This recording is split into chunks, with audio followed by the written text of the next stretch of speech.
محکمہ موسمیات نے ملک بھر میں تیز ہواؤں کے ساتھ بارش کی پیش گوئی کر دی۔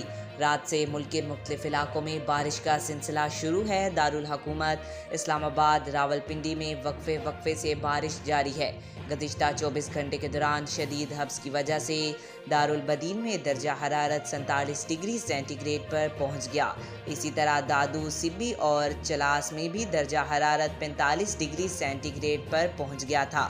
پنجاب میں سب سے زیادہ بارش گوجرانوالا میں 31 ملی لیٹر بارش ریکارڈ کی گئی، جبکہ محکمہ موسمیات کے مطابق آج اتوار کے روز کشمیر، مشرقی پنجاب، خطہ پوٹھوہار، اسلام آباد، بلائی خیبر پختونخوا اور جنوب مشرق سندھ میں تیز ہواؤں، جھکڑ چلنے اور گرج چمک کے ساتھ بارش کا امکان ہے۔ اسی طرح شمال مشرقی پنجاب اور کشمیر میں موسلا دھار بارش بھی متوقع ہے۔ ملک کے دیگر علاقوں میں موسم گرم اور شدید حبس رہنے کا امکان ہے۔ اسلام آباد اور گردنواں میں مطلع آبر آلود رہے گا، جبکہ تیز بارش بھی متوقع ہے۔